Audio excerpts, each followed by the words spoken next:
All right. So Lucas mentioned to me that at state, especially for the upper school students, we had some issues in the end game, and uh, that's one stage of the game where experience helps a lot, and in calculation, your ability to visualize. One difference of the end game with comparison to say the opening is that you have a few lines that you have to calculate deeper usually. The opening is famous for having breadth, right? A lot of possibilities. So the tree may be very short, but it will be wide. In the end game, it's generally going to be deep but narrow, if that makes any sense, right? So in the end game, practicing tactics and visualization, your calculation ability is going to help you a lot. But there are some general rules and tips that can help you navigate positions that you can't just calculate by force, right? So we're going to take a look at some general endgame ideas today. Okay, so first I'm going to ask you guys to evaluate a position. Let's see what move do you want to go to. Okay, this is good. All right, so Ponomarev is playing Jan Gustafsson. Jan actually makes some pretty cool videos on Chess 24. It's called like Banter Blitz, I think. They're pretty entertaining if you haven't seen those. But anyway, in this case, Ponomarev is the high-rated player. He's over 2,700, and Jan is a very good player, but he's quote unquote only around 26 something, right? But anyway, we've reached this endgame where white has a bishop and black has the knight. So I want to ask you guys to evaluate this. So think about it for a few moments and tell me who you think is better.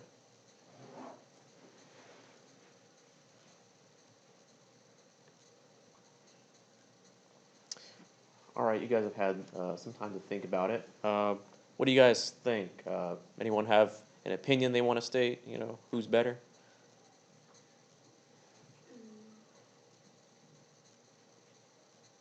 No one's sure. I feel like white's a little better here. Yeah, so one of the most obvious considerations is I've mentioned how the two bishops before are very good, and generally you guys might know that a knight is better than, or sorry, a bishop is better than knight in the end game, right? Particularly when there are pawns on both sides of the board. Exactly, right. When there's pawns on two sides of the board, the bishop can quickly move from one side to the other and attack them, right? So that's one consideration. I also feel like it's white to move, so white's going to be able to get his king over a little quicker, and I feel like the bishop is better placed than the knight. Okay. Yeah, but maybe the bishop hasn't any good targets. I mean, Aha. it can attack the white pawns from the center. Well, not yet, but the bishop has a nice square on like c5. Yeah, but the knight can attack the pawns maybe on the center and on the queen side, whereas if black put his pawns on a white square, the bishop will attack it. Mm. Like that. So that's a good point. So we've heard white might be better because white has the bishop. We heard maybe black's doing fine, or maybe he's doing better after all because the pawns are on light squares. So what do you guys think? Who would you rather play here? You'd rather be black? Okay. Anyone else? I think black, Black? black does have a better pawn structure, I think. Anyone who'd rather be white?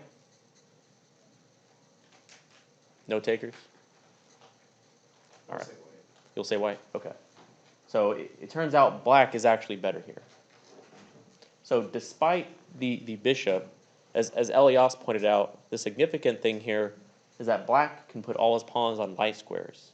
And so the bishop will be without targets. And so although in the endgame, usually your bishop is a better piece, in this case, it's not significant because the bishop can't attack pawns on both sides of the board. So all black has to do is put the other pawn on a6, and the fact that the bishop can move over there just isn't really significant. So it may seem like black's advantage is small, but it's actually very difficult to defend this position for black. And really the weakness in white's position here, the problem is that pawn on e3. And it may not seem like it right now, but you will in a few moves. So the first thing black does is try to exchange off the kingside pawns. And the reason black needs to do this is that black, in order to attack e3, the king is going to have to get there to attack it. Now the black king can't maneuver via the queen side. The white king will be there in time to stop it. So black's going to have to exchange pawns on the king side and then get that f3 square. It may seem surprising since the pawns were doubled, but they weren't really a big problem for white anyway. So black uses some tactical means in order to exchange off all the kingside pawns. The e pawn can't really take on f4 because then black would take d4 and have the two connected passers. So white has to take with the g pawn and then the bishop, but now black gets the h3 pawn. So we end up in this position right here, and now it's probably more clear why black is better. Yeah. White's going to be stuck in these Zugzwang positions. Now, when you're in these sort of positions, it's not really so useful to just try calculating moves, but more think about what squares your pieces need to be on. So black's only hope is to win e3 here. d4, you can't do anything, and you can't get on the queen side. Place your knight on f5. Yeah. Yeah, your knight could go on f5 and attack e3, but it's not really good enough to just put it there because white can put the bishop on f4 and shuffle the bishop back and forth. So you have to not only attack it with the knight, but you have to force white's king off of e2. Okay, so So how can you force the king off of e2? So g3, Exactly, yeah. g3, and then f5, then f5. Yeah, first you put the knight on g3, and then you put the king on f3, and then later you will attack e3 not only from f5, but also from f1. For example, picture the position where black has king on f3, knight on f1, white has king on d2, and say bishop on f4. After that check, there's no way for white to hold on to the e3 pawn. So it's really simple. All black has to do is get the knight to g3, king on f3, and then white's going to be in Zugzwang. Because the black always has this knight f1 check idea. If black had knight on g3, then the bishop can take. Well, yes, the bishop can take, but then the activity of the kings tells white will be in Zugzwang eventually. And I'll show you an example of that later. So anyway, white's already basically lost. So it's interesting to see how it turns out.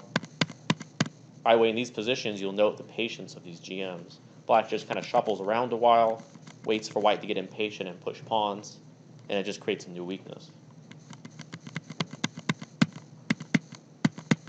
So now the c4 square is also possible for the black knight, although that's not really the ultimate destination. And now we see knight h1. Amusingly, the knight moves to the corner with, that's the decisive move basically, because the threat of knight g3 is just devastating.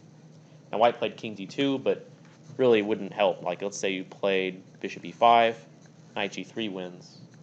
If you take the knight, white eventually is going to end up in Zugzwang. For example, I don't know, doesn't really matter. King e1, king f3, and king f2. And if white didn't have to move, he'd be okay, but unfortunately, he has to move the king away from the protection of e3, and then d4 falls too, so the game is lost. And furthermore, after knight g3, if you just move your king, it doesn't help either. Black just plays king f3, and black's still winning. The threat of knight f1 is just not something you can stop. For example, bishop f4, knight f1, and then knight takes e3. Okay, and then Is it also the case that you're targeting that e3 square because your e-pawn is the furthest advanced? not because it's the furthest advanced, but because it's the base.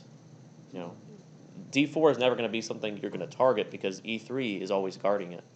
I was just thinking, So- if here white says, well, heck, I'm going to try to wrap up that b pawn and that a pawn and try to promote over there, they'll never win that race. Wrap up the B pawn and A pawn. Yeah, if white's king goes after the b and a pawns, black's b and a pawns. Oh, okay. Well, yeah. The fact that black gets a path to E pawn means that white doesn't have time for that, Right. and that is what ends up happening. Is white tries to get a pass over here, but yeah, no, you're right. That's white's only realistic hope, but unfortunately, still doesn't help. And white resigned at this point because Yeah. bishop e3 runs into knight e3, and if king b6, knight c4, and black makes sure that he picks up the a pawn. You know, king b7, knight a5, and then king e4, and then black takes pawn and promotes, right? Yeah.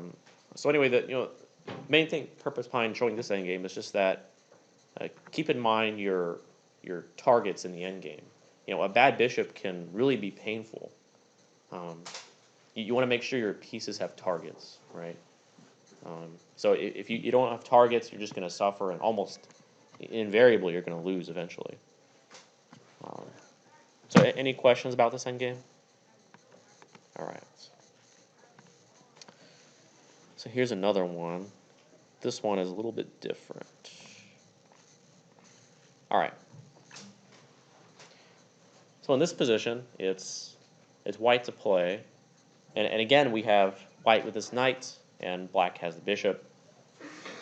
Now at the moment, white's rook is much more actively placed than black's, but all black needs is a couple moves like bishop d7, rook e8, and black's going to be fine. And white may be at serious risk in the endgame here because all those white queenside pawns are on light squares. All potential juicy targets for that bishop. But then again, if white plays like knight e6, black just takes it and it's dead equal. You know, for example, here if you play knight e6, black just takes it. D takes is probably almost losing after rook e8 because black will be able to win the e-pawn. And rook takes e6 isn't good either because black can play rook e8 and exchange rooks, and it's dead equal endgame. So what is white to do? So think about this position for a minute and think about how white should play.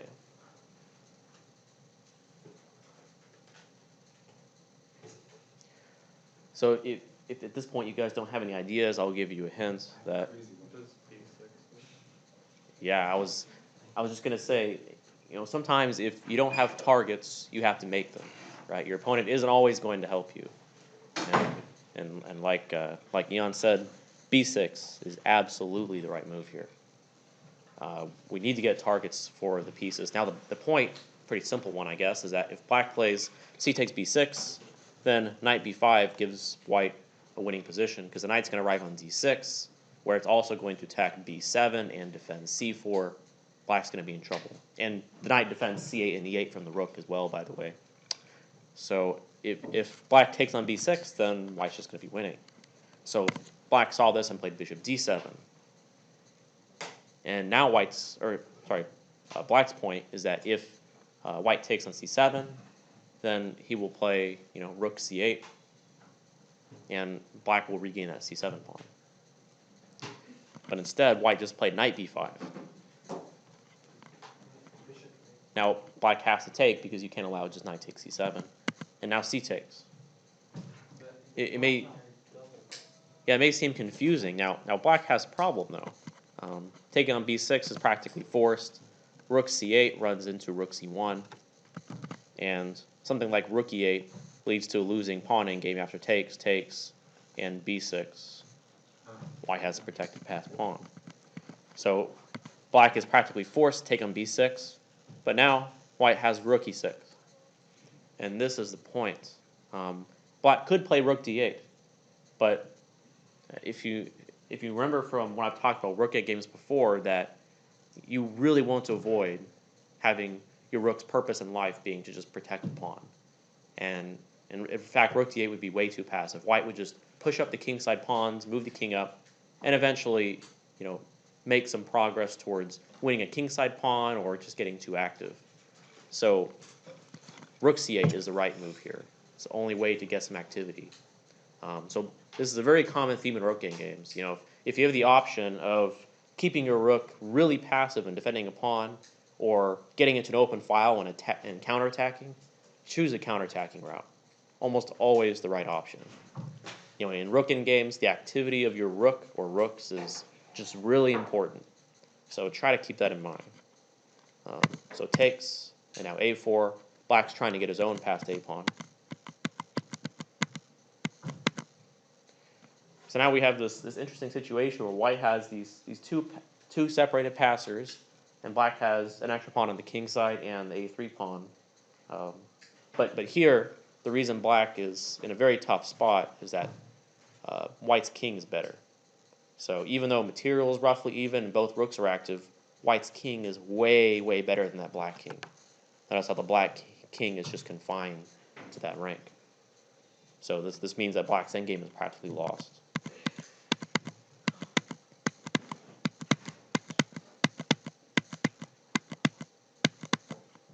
And black resigned.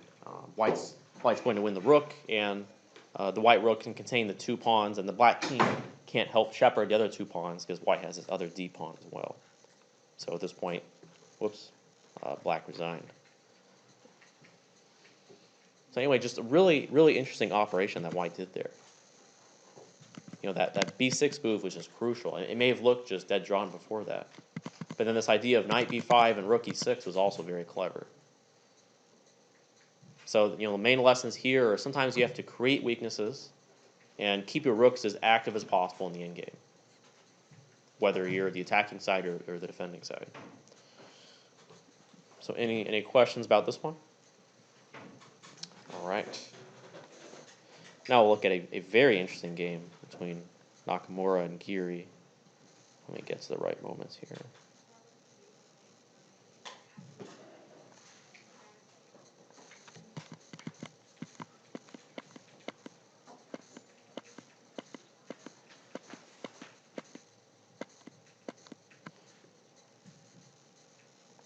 All right.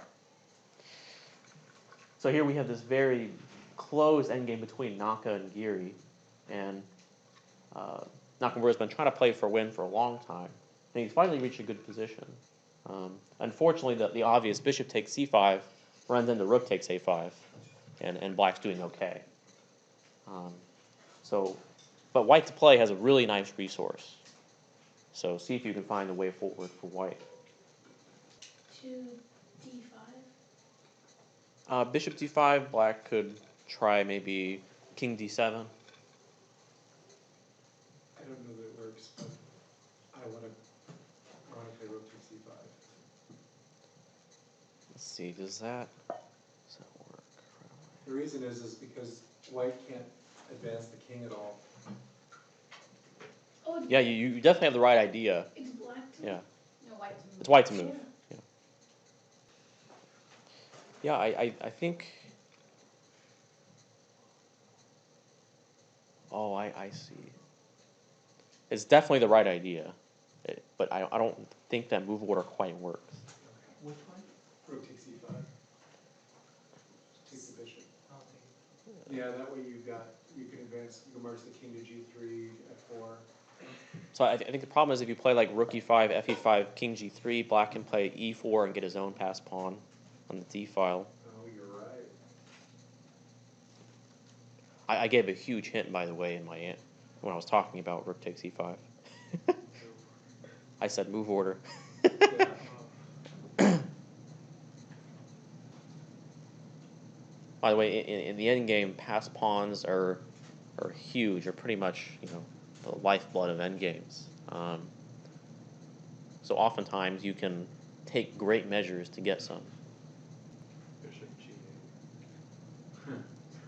g8. Bishop g8, just trying to pass the move. I don't think that. Bishop g8 like king f8, something like that. Got to engineer a pass pawn somehow. It's not going to be the C or D pawns or the A pawn. Is that a sacrifice? Oh, it's That's kind of the implication, yes. Well, g5 is the only other pawn you can push. so it's F takes isn't possible because you lose the bishop. So h takes. Now what? Oh, h6. h6. G takes h6.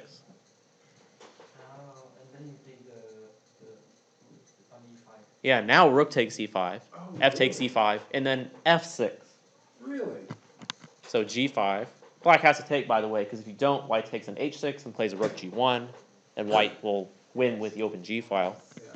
So black has to take. Now h6. That's crazy. Now again, you have to take because h takes g7 and g8 queen is threatened. And now white takes bishop. Obviously, white has to take it. But now f6, and black is going to have a very hard time. In fact, Yeah, you can't the stop the king's f in the pawn. You can't move the king. But he can move it Very cute. Now, black can't sac. Now, by the way, just going back a little bit, I said move order matters. Yeah. Taking on e5 doesn't work right away because black has bishop d7, I think. And the problem is we don't have a passed pawn yet. And if we move the bishop away from exchange, then we lose the precious f pawn. So. You can't play g takes h. Wait, Bishop Right. g7, g takes h. Yeah. And after g5, now if black took on g5, this would suddenly change the situation because now we can play h6. Yeah. But I think bishop d7 saves black. Right. So yeah, move order matters. First, we need to get black to take the pawn, and then we take the bishop. Yeah. So anyway, bishop d7, f7, Huh. and white wins the rook. Yeah. And black has some pawns, but it's not enough. Bishop does a great job blockading. And Geary resigned. So really nice idea. So you may think like this only happens in composed studies, but this is from an actual game. and these kind of things happen more than you think. They're not always this dramatic where you sacrifice all your pawns to get a passer, but sometimes they happen. All right, now continuing on the same theme, that's a hint for the next one. Let's take a look at this game right here. Let's get to the right moment.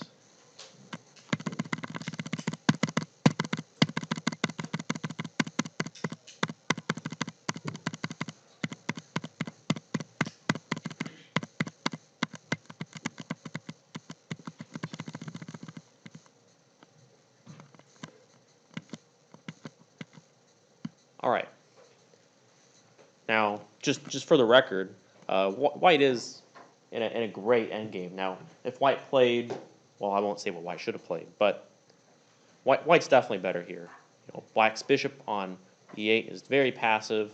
The rook is too, and white pretty much has free hand to improve his position. But white blundered with c4. So black to play, see if you can seize the opportunity and convert this losing position into a winning one. Take the bishop. You had the same idea as last time. But if you're going to take it, you better calculate it. So bishop takes, d takes, then what? King b6. No, then you No, play you- d5, yeah, d4. King b6, white can play b4. So the rook's not What trapped. about G4? d4. Yeah, d4, okay, king f4. Uh, d3. d3, king e3. what about bishop? Bishop Yeah, f7. so don't play, Uh, don't play, c0, c1, you shouldn't play D3 by the way. You shouldn't play d3 right away? So that the No, king it's can't, not the bishop. You don't take that. It doesn't matter if you wait to play d3. The white king is on f4. It can always catch the pawn. Yeah, but playing e3, if you capture on f, then you have e2. Or, Yeah, it's also worth pointing out that if e3 instead of d3, f takes would be a mistake because of d3, d2, and queen. But white could play king f3. Then d3 doesn't work because the king takes e3, and e2, white can just take it. if, no. What about king D6? But anyway, the point is after d4, one passed pawn is good, but it's not enough to win. You need a second one.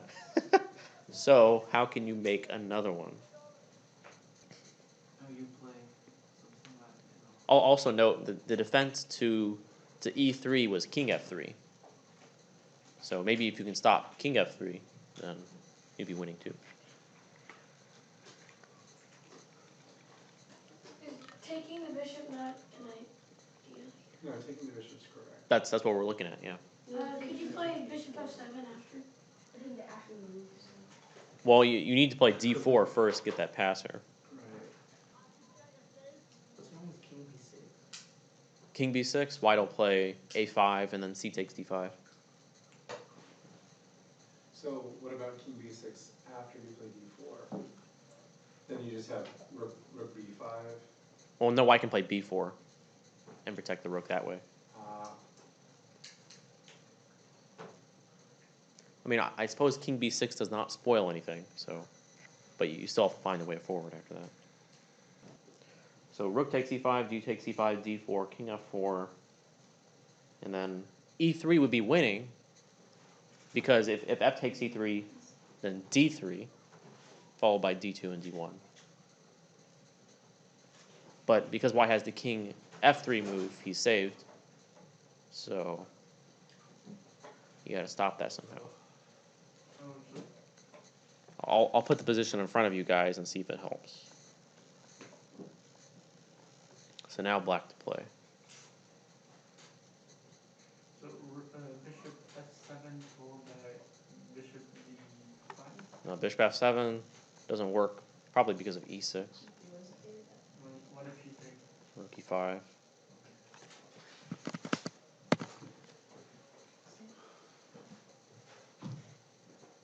So g5. G5 is right. So the first point is that the king can't take either pawn, because if you take on g5, for example, then d3, and then d2 and queen. So h takes is only move. Now h4. Yeah. And if you don't take the pawn, black's going to play h3, h2, and h1. And if you take it, now e3. And now, after that, you play bishop. F takes d3 and bishop h5. Bishop h5. Wow. Oh my gosh.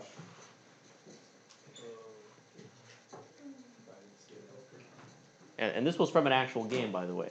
Very, very interesting game. How tragic for white. White was. I need to sack the c pawn. What's that? No defense. Sack the C pawn? Yeah.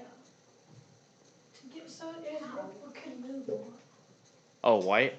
Well, Yes. you can't. We need to get rid of the c pawn. Well, you can't just remove your pawn from the board, unfortunately. No. Black's not going to take. So anyway, the lesson here, and besides this in the last game, passed pawns are very important in chess, and the ideas for generating them, can often mean the difference between, losing and winning. Black would have been lost if he didn't find this idea, and that happens so often in end games. You either find the winning move or you're losing. It happens surprisingly often. But this only works because A, you cover D5, and B, you cover the promotion square. Yep. Exactly. You have to be able to see both those things.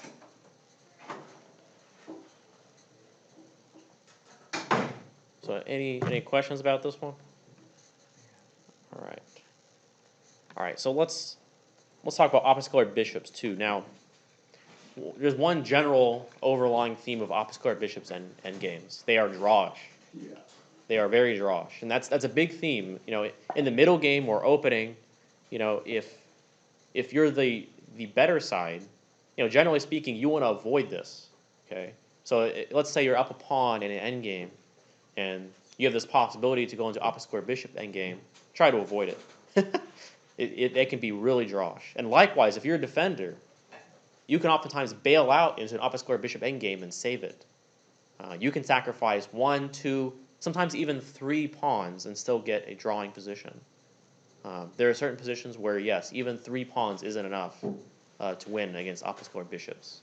So it's a big resource. Now, it doesn't mean they're all drawn, but it's worth knowing some ideas how to draw some that are.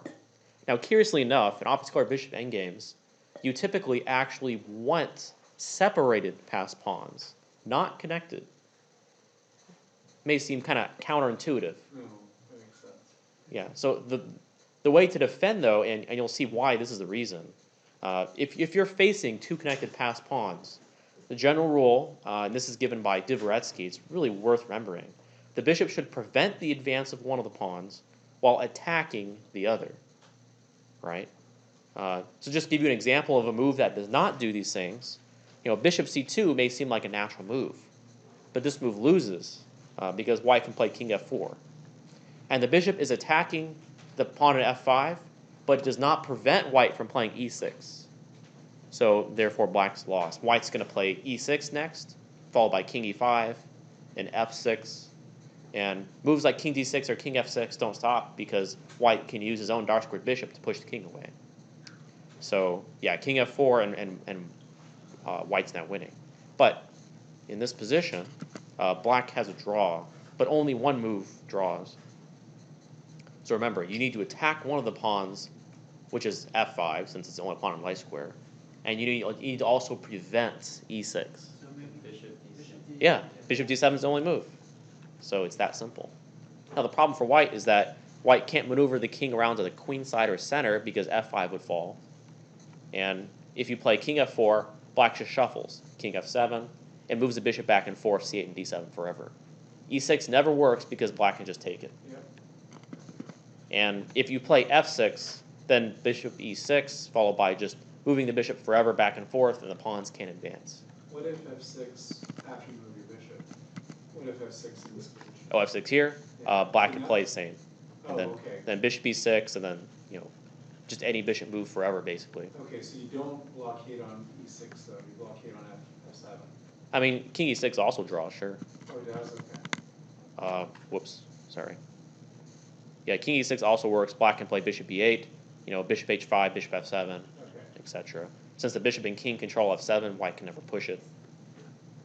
But leave, in general, leave the longer diagonal for your bishop. But yeah, that's a good rule of thumb, right? Might as well block at f7 because then your bishop has more squares to go to. Yeah. But yeah, in this case, it doesn't matter. So that's a good rule of thumb. Just remember that when you're defending opposite square bishop endgames. Yeah, surprisingly, I see so often. I see this all the time. Honestly, I've seen many times. I've seen like in club level games, someone has connected passed pawns against the opposite square bishop, and then one guy just resigns. They don't even know that it's a draw. So yeah, don't be disheartened when you face this situation. When you're defending side, when you're the attacking side, remember too that you actually want separated. You want them apart. And the next example is a demonstration of why. So here's a situation where white has disconnected pawns, but white's winning because black has to divide his forces to stop the pawns, right? So you can't be in two places at once. And this kind of endgame is a good example of that. So white wins by defending the pawn with the bishop and moving the king over to e6. And here, the problem, as opposed to the connected pass pawns, black can't guard c8 and f8 simultaneously. So black is lost. White wins the dark squared bishop and then, pushes the c pawn and wins. So a good rule of thumb when you're playing opposite square bishop endgames. It's not intuitive, so I'm trying to make a point of it. All right. Okay.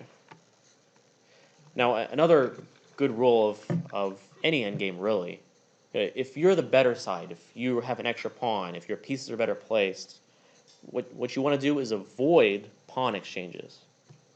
And when you're defending, you want to exchange as many pawns as possible. Now many people don't know this, probably because they think of the general rule that when you're say down a pawn, you're told to try to keep more pieces on the board, right, for complications. But that applies to pieces, not pawns. Okay, if you're worse, exchange as many pawns as you can. Put simply, this gives you fewer possible weaknesses that you have to defend. Your opponent has fewer possible passed pawns. So it's really that simple. So it's really worth remembering. And this is an interesting endgame example because black to play, g takes h4 is the only move that draws here. And if you allow white to play h5 and keep those extra pawns on the board, it turns into a losing position. And that's what happens in the game. Now, just to show you guys how g takes h4 draws, black can take, play bishop b8, and if the white king tries to get active, we can play h5 and stop it. The problem for white is that if you take it, then king c6, and this endgame is a draw. Now, typically separated passed pawns are good, but this position is an exception because one of white's pawns is an h-pawn. So black can actually sacrifice the bishop for the e-pawn and draw.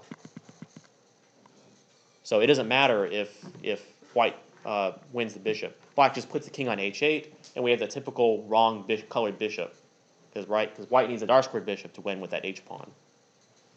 So yeah, in this particular case, black was saved. But in the game, by the way, black played king e5, and now h5. And having those extra pawns on the board makes all the difference. White's able to slowly make progress here. The problem, essentially, is that when white's king wanders over to the king side, white's going to take h6 and g5, and probably end up with 3 passed pawns. So that's too much for black to stop. By the way, just tactical point, king takes e5 would have lost to king c6, followed by king d7 and king c8. And just again in this kind of position, we see why having the 2 pawns is useful, because if there were only pawns at h5 and h6, black could have taken an e5 here and then put the king on h8. And again, we'd have the same drawing theme. But as it was, black couldn't do that, and the king wanders over. And with one passed pawn over on b7 and white's going to win h6 and g5, then it's too much for black to defend. So yeah, really useful idea to keep in mind. It's not just opposite color bishop endgames, it's any kind of endgame really. When you're worse, you want to exchange pawns. When you're better, keep more pawns on the board. Just good rule of thumb. So any questions on that? All right. And there's one last really cool example. So we have this endgame between Botvinnik and Kotov and Soviet Union Championship in '55, and White's been defending for a long time, but finally Black has a winning position. But again, only one move wins. So see if you can find the win for Black. Black to play. Is it D4? Let's see. Is that? Yeah, I guess that move should be okay actually. I don't see anything wrong with it. Again, I guess it's a move order thing. That's kind of a hint. But yeah, I think D4 works too, but you have to see the follow up. G5. Yes, G5 is what Botvinnik did. And the point here is that if White plays H6, now we play D4 to keep the pawn on B3. Mm-hmm. Having 2 passers is better than 1. Bishop takes, and now Right. H4. And even though White has 3 connected passed pawns, they're not mobile, and this passed H pawn is going to cost White the game. Yeah. Like zone pawn, black isn't guarding. Yeah, the bishop can't get to E5 because of his own pawns, and if you play F5, then you're losing that key pawn. You know, just for example, F5 takes bishop E5, then Black just plays bishop E6, King G2, H3, H2. Yeah, but yeah, I'm not sure it makes any difference though. I think D4 also wins. I think the same theme applies. You know, if bishop takes, I think G5 still wins. Right? Because if F takes, King G4, and if H takes, we have the same move H4. So yeah, D4 wins too. Curiously enough, when I was at home and I put this position in the computer, Stockfish actually didn't find the winning move. Let me see if it finds it here. Yeah, so I was really surprised to find that Stockfish didn't see the win right away. I mean, I remember letting it think for a while, but it didn't find it. Does it find it after G5? Yeah, after you play G5, it's like, oh, -5 or something like that. But it's just amusing that even Stockfish 8 doesn't see the win right away. Maybe if you let it run long enough. Maybe their cloud isn't very powerful or something. I guess I could edit the Stockfish characteristics. Anyway, I just thought that was curious, because usually computers see these kind of things pretty quickly. But yeah, after you play G5, though, it starts to see the win. The connection is F takes, D4. You see the evaluation climbing. And now it's like, oh, now Black's winning. It's kind of funny. But was it about the connection? no. I think it's maybe the internet. Well, it can calculate deeper than that. There's like a little plus, blue plus. What's that? A little blue plus. Yeah. Oh, go deeper. Maybe I guess if I say that on this position, maybe it works. Now it's actually got out. Oh, now it's thinking more. Yeah, you can see the loading. Maximum power. I mean, I bet if I turned on infinite analysis, maybe that'd help. Multiple lines, Yeah, now look at all the CPUs. Look at the all the